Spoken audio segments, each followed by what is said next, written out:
Welcome to the Real Money Pathway, where I share my journey from financial collapse to lasting wealth. I'm David Kim, and I'll guide you through practical strategies that transform my finances and can transform yours too. Let's build your pathway to financial freedom. The content of this podcast is provided for general information purposes only and do not constitute financial advice. Listeners should not act upon the content or information here without first seeking appropriate advice from a financial professional. Welcome back to Real Money Pathway. I'm David Kim, author of The Real Money Guide, a missing manual for financial recovery. Throughout our first 11 episodes, we've explored my journey from financial collapse to rebuilding, covering everything from understanding financial trauma to establishing emergency funds, managing cash flow, handling debt, rebuilding banking relationships and credit, developing consistent, small habits, and finding valuable mentors along the way. Today, we're addressing something more fundamental than specific financial strategies. We're talking about how bankruptcy forced me to completely redefine what financial success actually meant to me. Because one of the most profound lessons from my financial collapse wasn't about money management techniques, but about questioning the very definition of financial success that I had been pursuing. Before bankruptcy, my concept of success was fairly conventional. It included a particular zip code, specific car brands in the driveway, prestigious schools for the kids, memberships at the right clubs, and an ever-expanding income supporting an ever-improving lifestyle. These external markers seemed like objective measures of achievement, concrete evidence that I was doing well financially. Then came the complete collapse we've discussed throughout this series, the failed restaurant, the layoff, the mounting debt, and eventually bankruptcy. As I sat across from that bankruptcy attorney with all of my financial, quote, success stripped away, I faced a profound question. What does financial success actually mean when everything I thought defined it was gone? That question launched a journey that proved just as significant as rebuilding my credit score or establishing emergency funds.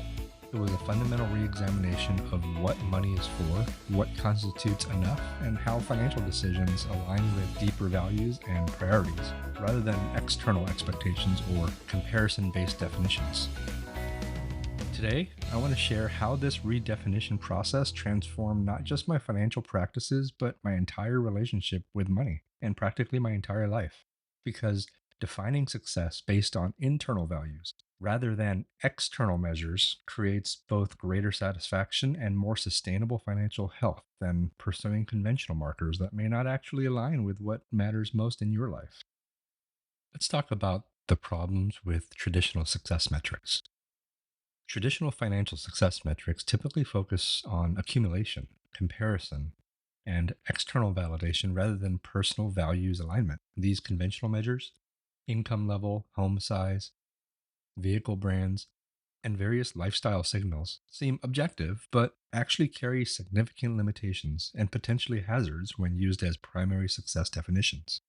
My pre-bankruptcy approach embodied these traditional metrics completely. My financial decisions prioritized visible success markers: the house in an upscale neighborhood, the luxury vehicles, the prestigious activities for my children, treating these as objective evidence of achievement rather than questioning whether they actually created meaningful satisfaction or aligned with deeper values. This conventional approach created several significant problems that contributed to my eventual financial collapse. First, comparison-based definitions created perpetual dissatisfaction. It's the keeping up with the Joneses.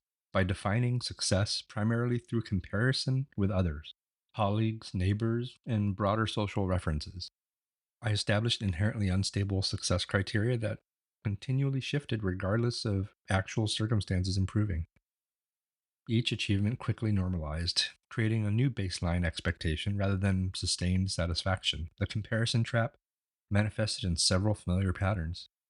Neighborhood-based comparisons regularly reset expectations as new neighbors arrived with different consumption patterns. When a colleague purchased a newer luxury vehicle or added a pool to their property, my satisfaction with similar previous achievements diminished, not through any change in my circumstance, but simply through comparing.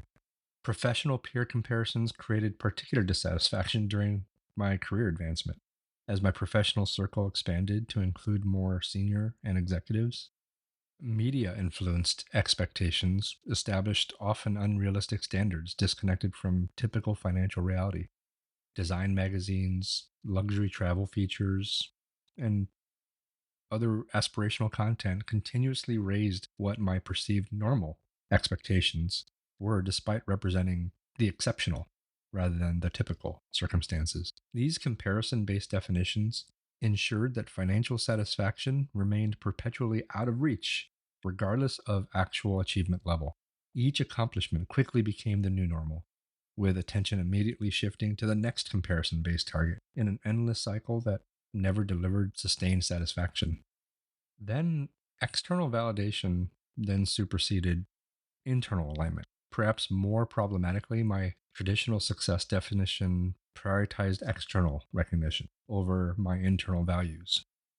Financial decisions sought others' approval rather than personal satisfaction, creating fundamental disconnections between my choices and my actual priorities.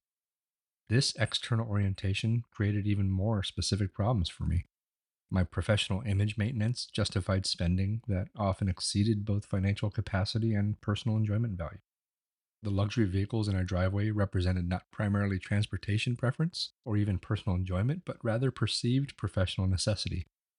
Achievement visibility influenced allocation decisions towards externally apparent spending rather than potentially more valuable and visible investments. Home upgrades received funding priority over retirement contributions, partly because the former provided visible evidence of success, while the latter remained essentially invisible, at least within social comparison contexts.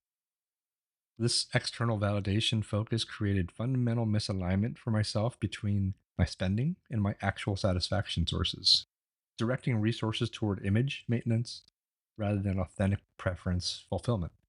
The resulting disconnect ensured that increasing spending often delivered minimal additional well being despite creating significant financial vulnerability.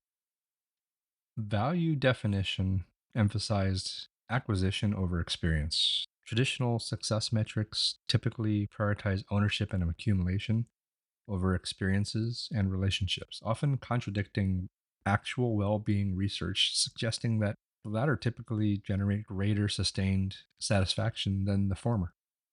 My conventional approach reflected this acquisition emphasis. Physical possession acquisition received from me substantial resource allocation, despite often delivering like minimal sustained satisfaction after that initial acquisition period. The continuous cycle of purchasing, brief enjoyment, normalization, and then subsequent replacement created a significant resource consumption with really little enduring satisfaction, despite that huge expenditure.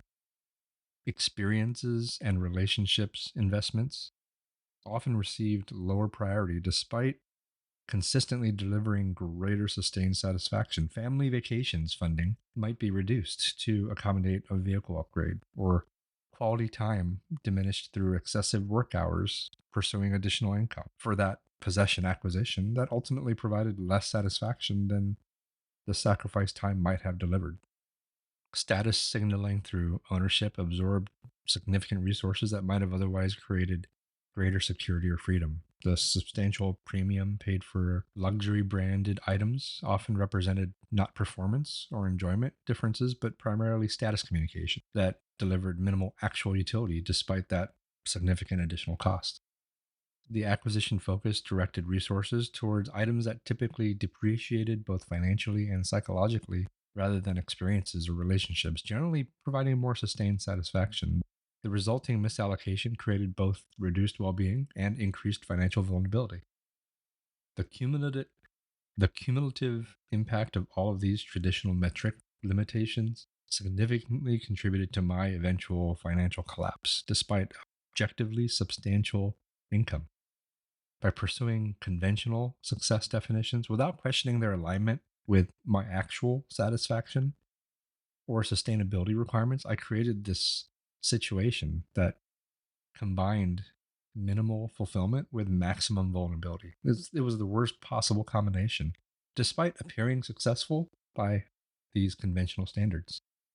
This experience revealed to me that traditional success metrics often function primarily as social comparison tools, rather than genuine well being measures. The pursuit frequently creates the exact opposite of true financial success: vulnerability rather than security, dissatisfaction rather than fulfillment, and constraint rather than freedom, despite the outward appearance of achievement from the outside looking in.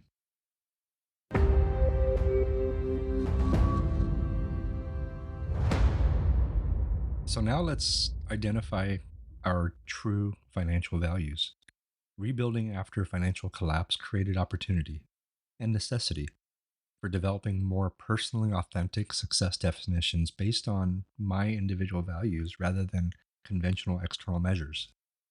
This redefinition process required a very deliberate values examination, disconnected from those traditional metrics that we just talked about, but aligned with my genuine satisfaction scores and priority areas. My post bankruptcy values identification began with a financial reset reflection, a structured examination of my relationship with money separated from immediate recovery concerns. This process involved these specific components: examining financial socialization sources, conducting an authentic satisfaction analysis, developing future scenario visualizations, developing future scenario visualization, and finally, creating a personal financial purpose statement for myself. To examine my financial socialization sources, I had to understand how my existing money values developed, provided essential foundation for determining which elements represented authentic personal values versus inherited assumptions accepted without examination. Family financial messages from childhood created my earliest money associations and beliefs.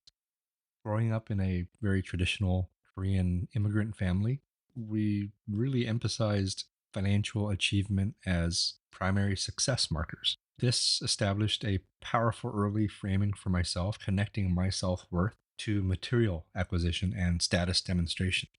The comparisons came early on in my childhood, when even in education, when my immigrant Korean parents would always compare my achievements, education, scholastically, to other friends' children or cousins, and took that as success markers. The cultural influences in that Korean community shaped also subsequent financial perspectives. The upper middle class suburban environment during the forming years established a strong consumption norm and comparison based evaluation patterns that really influenced my financial perspective and its development. This influence examination revealed how extensively my previous financial values reflected external sources rather than authentic personal priorities. Recognizing these inherited perspectives as choices rather than inherent truths created a type of freedom to reconsider my fundamental assumptions previously that I had accepted without question. Next, I conducted a authentic satisfaction analysis for myself beyond examining value origins. It was about identifying genuine satisfaction sources. It required disconnecting from conventional assumptions to examining actual fulfillment experiences, regardless of their traditional status alignment. Peak experience identification focused on moments of great life satisfaction without immediate reference to financial implication. By examining what experiences had created my most profound fulfillment, regardless of their cost or status, these patterns emerged, revealing genuine priority areas that were often disconnected from previous spending. For me, these peak experiences rarely connected to high consumption activity, despite substantial resources directed towards other such pursuits. Instead, they typically involved meaningful connection, creative engagement, learning, and contribution opportunities, all relatively low cost activities receiving minimal resource allocation within my previous approach. Regret examination also provided complementary perspective by identifying decisions, creating lasting disappointment rather than lasting satisfaction. Analyzing these choices I genuinely regretted rather than merely failed wealth building opportunities revealed other spending patterns that were delivering minimal, genuine value despite substantial resource commitment. My most significant regrets rarely involved underspend on status items, but instead reflected excessive work focus sacrificing family time, relationship investment, or personal development in pursuit of additional income for consumption that ultimately, again, provided minimal lasting satisfaction. I discovered that my consistent values included security, learning, meaningful contribution, and authentic connection, none of which required high consumption levels, despite receiving minimal explicit priority within my previous financial approach. This continuity revealed genuine priorities previously overshadowed by conventional success pursuit, despite their consistent importance throughout my changing circumstances.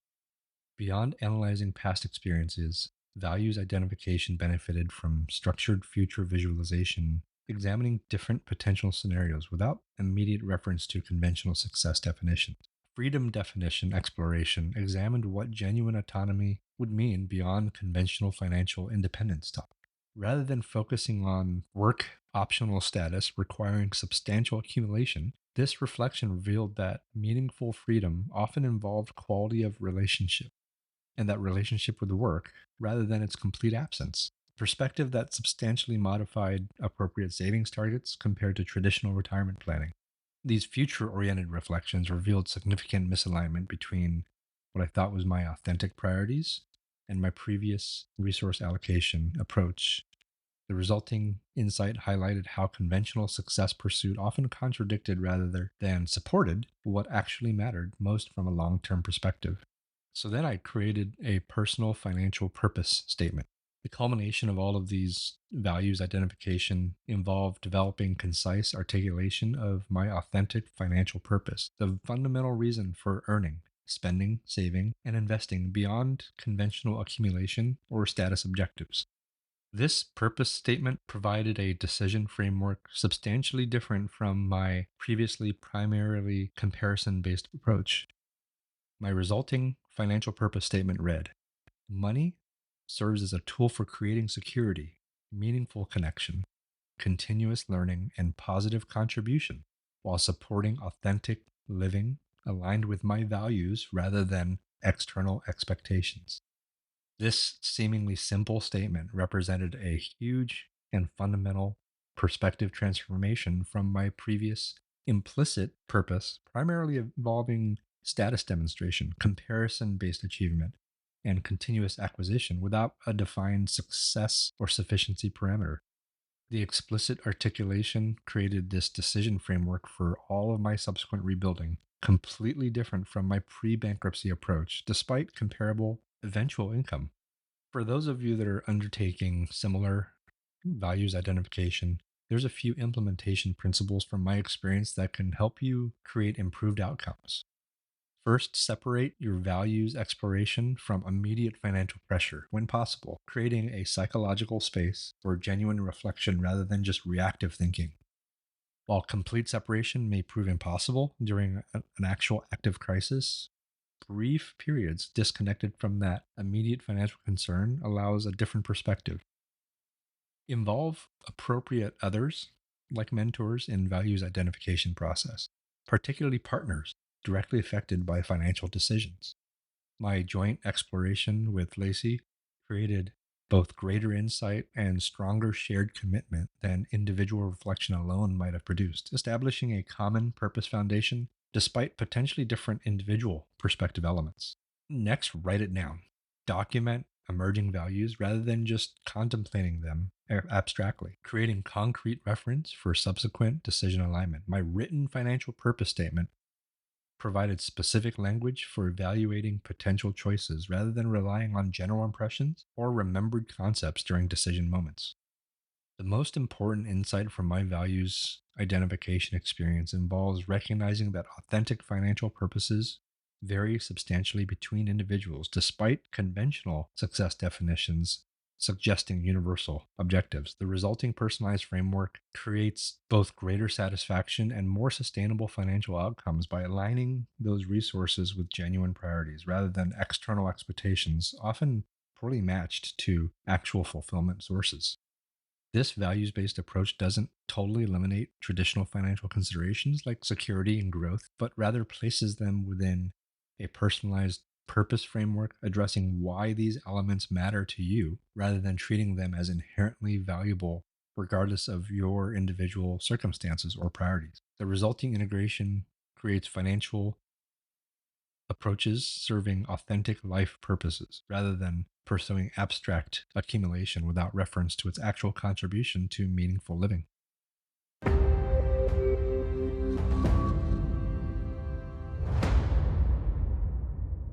Now let's build success metrics that actually matter and work. With your authentic financial values identified, developing appropriate success measurements aligned with these priorities create essential implementation framework. These personalized metrics replace conventional external standards with meaningful indicators reflecting genuine progress towards what actually matters within individual circumstances. My post bankruptcy metrics involved creating a values aligned dashboard of sorts that was a comprehensive measurement system that reflects my authentic financial purpose rather than simply replicating traditional success indicators. This approach includes several components: security measurements beyond just net worth. Traditional financial metrics often reduce security to simple net worth calculations, but my experience revealed that genuine security involves multiple dimensions requiring distinct measurement approaches. My redefined security metrics includes income stability, expense flexibility, stress response, and time-based sufficiency. Income stability measures tracked income consistency rather than merely total amount, recognizing that lower predictable income often creates greater security than higher variable earnings, despite conventional metrics favoring the latter. I tracked income predictability percentage alongside absolute amount, highlighting how stable, modest income during early recovery actually created greater security than higher but uncertain earnings during pre bankruptcy consulting. Expense flexibility indicators measured ability to adjust spending during changing circumstances rather than focusing exclusively on total spending. I tracked fixed versus variable expense percentages, revealing how lower absolute spending with high fixed proportion sometimes created greater vulnerability than higher total spending with greater discretionary percentage, despite conventional metrics suggesting the opposite. Stress response measurements monitored financial system resilience during unexpected challenges, rather than performance during normal conditions alone. My tracking included periodic stress test scenarios examining how our financial approach would handle various disruptions, providing more meaningful security assessment than stable condition indicators alone, regardless of how impressive the latter might appear to conventional standards. And finally, time-based sufficiency indicators measured how long current resources would support essential needs without additional income, rather than focusing exclusively on total asset value. This runway metric provided a much more meaningful security perspective than simple net worth calculations by connecting resource levels with actual requirements and their timeframes rather than comparing against an arbitrary accumulation target that was disconnected from a genuine security requirement. These multi-dimensional security metrics created fundamentally different success definition than traditional net worth focus alone. The resulting perspective regularly identified greater actual security in situations that might appear less impressive by conventional standards, but actually created more meaningful protection against life's inevitable uncertainties. The next indicator was a fulfillment indicator beyond just consumption level. Traditional metrics often implicitly equate spending capacity with satisfaction level, but my experience revealed minimal correlation between consumption amount and genuine fulfillment once basic needs were comfortably met. My redefined satisfaction metrics included value alignment, time affluence, relationship investment, and contribution measurement. My value alignment percentage tracked spending distribution across personally meaningful categories rather than focusing on total amount alone. My system monitored what proportion of resources supported genuine priorities rather than status consumption or habitual spending, providing a more meaningful satisfaction indicator than absolute spending. Time affluence measures tracked discretionary time availability rather than focusing exclusively on financial metrics. My tracking system monitored how different financial choices affected schedule control, highlighting how apparently successful, high income situations sometimes created severe time poverty, despite impressive conventional financial metrics. Relationship investment indicators measured resources directed toward meaningful connection rather than focusing exclusively on material accumulation. My system tracked both financial resources and time, supporting important relationships. Recognizing these investments often created greater satisfaction than just higher consumption levels, despite conventional metrics valuing only the latter. And finally, contribution measurement tracked positive impact opportunities rather than focusing exclusively on personal acquisition. My tracking included both financial resources and time directed toward meaningful contribution, highlighting how different financial approaches created varying capacity for difference making activities, regardless of their consumption level support. These multi dimensional fulfillment metrics created fundamentally different success definitions than the traditional consumption capacity focus alone. The resulting perspective regularly identified greater actual satisfaction in my situations that appeared less impressive by conventional standards, but actually created more meaningful life experiences aligned with my priorities. And finally, defining what freedom means beyond just retirement targets. Traditional metrics often reduce freedom to simple retirement fund calculation, but my experience revealed that genuine autonomy involves multiple dimensions beyond just work optional status alone. My redefined freedom metric included choice capacity measures my ability to make decisions based on values rather than financial necessity, recognizing that this freedom often proves more immediately meaningful than distant work optional status. My system monitored what percentage of significant life decisions primarily reflected values versus financial requirement, regardless of the total asset accumulation. My work relationship indicators measured engagement and meaning within necessary productive activity rather than focusing exclusively on its eventual elimination. My tracking included satisfaction and alignment within work rather than treating employment exclusively as a necessary burden to eventually escape, highlighting how different productive activities created varying freedom experiences rather than their compensation level. Optionality measurements tracked ability to adjust course when circumstances or priorities change, rather than focusing exclusively on predetermined path completion. And then location flexibility indicators measured the ability to live where I genuinely preferred rather than where exclusively dictated by employment requirements. Now, this is an important one for the pandemic and work from home and return to office. My tracking included both financial capacity and work arrangement flexibility, supporting geographical choice aligned with authentic preferences, regardless of prestige or conventional status conventional status associations. The location flexibility indicator helped me over the years choose between jobs over one that had a higher compensation but with a fixed location that I didn't love versus one with a lower compensation but that had a work from home option. These multi-dimensional freedom metrics created fundamentally different success definition rather than traditional retirement funding focus alone. The resulting perspective identified meaningful autonomy potential in situations that might appear less impressive by conventional standards, but actually created more genuine choice capacity in the dimensions that mattered most to me. For those developing personalized success metrics, here's a few principles that help me create improved outcomes. First, focus on measurement quality rather than quantity, developing fewer meaningful indicators rather than a comprehensive dashboard of indicators that are too complex for regular reference. My initial system included actually too many metrics for practical application, reducing its decision influence until I streamlined it down to about 10 key indicators that provided sufficient perspective without overwhelming complexity. Include both quantitative and qualitative measurements rather than restricting metrics to exclusively numerical indicators. Some of my most meaningful success definitions involve qualitative assessment, like relationship depth or contribution significance. Those that resisted pure numerical expression, despite their genuine importance within my value system. Create documentation making these metrics concretely visible rather than maintaining them as abstract concepts. I created a physical dashboard providing continuous visual reference, substantially increasing my implementation consistency compared to metrics that were mostly mental.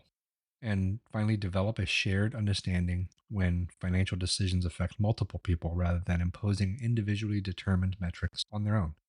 The collaborative development process with Lacey that I created helped build a stronger implementation commitment than just individually created metrics might have generated, despite requiring more complex initial development process.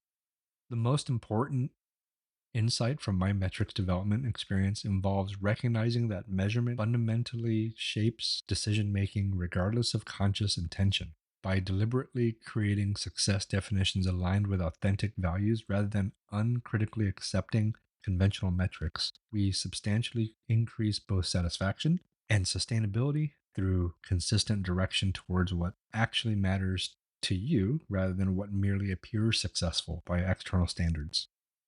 This intentional measurement approach doesn't reject traditional metrics entirely, but rather replaces them within a personalized context that evaluates their relevance to individual circumstances and priority.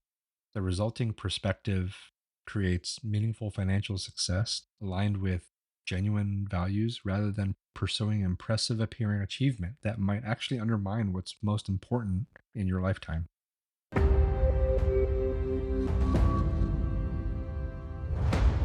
Today's episode focused on redefining financial success based on authentic personal values, and our practical takeaway provides a starting point for developing your own meaningful success definition beyond conventional external metrics. For those developing personalized success definitions this week, I recommend focusing on two specific actions. First, complete a financial autobiography of yourself, exploring how your current money perspective developed through various influence sources from family messages and cultural context to professional environment and media exposure.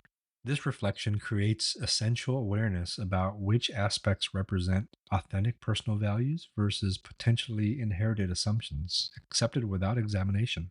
Second, draft a simple personal financial purpose statement articulating what money fundamentally means within your life beyond conventional accumulation or status objectives. This concise expression, even in a draft form, provides a valuable reference point for evaluating whether specific decisions align with your authentic priorities rather than merely external expectations or comparison based definitions. Meaningful financial success ultimately involves alignment with your authentic values rather than achieving impressive appearing outcomes by conventional standards that may actually undermine what matters most in your limited lifetime.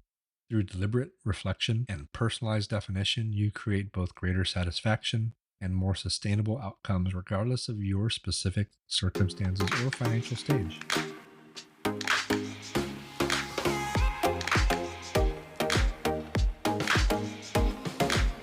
Today, we've explored approaches for redefining financial success beyond conventional external metrics, from understanding traditional measurement limitations to identifying authentic personal values, building meaningful success indicators. If there's one message I hope you take from this episode, it's that genuine financial success ultimately involves alignment with your authentic values, rather than achieving impressive appearing outcomes by conventional standards.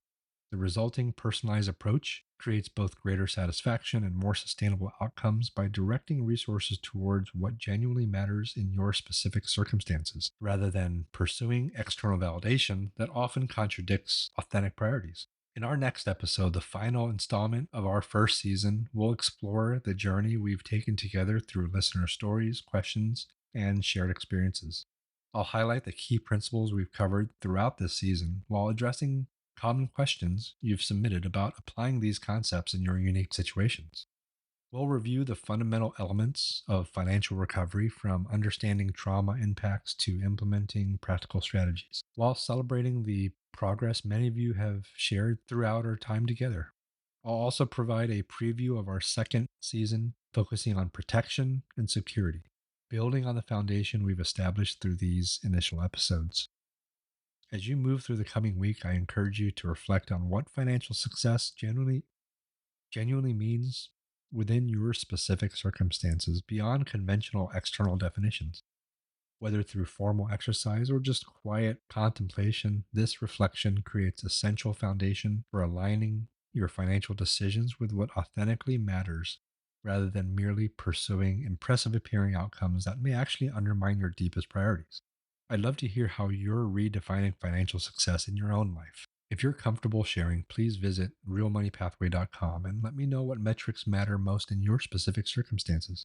Your insights might help others develop their own authentic definition while shaping our season finale, addressing your experiences and questions. Thank you for joining me as we continue building practical approaches to financial recovery. Remember, true financial success ultimately means alignment with your authentic values rather than oppressive appearance by conventional standards that may actually contradict what matters most in your limited lifetime.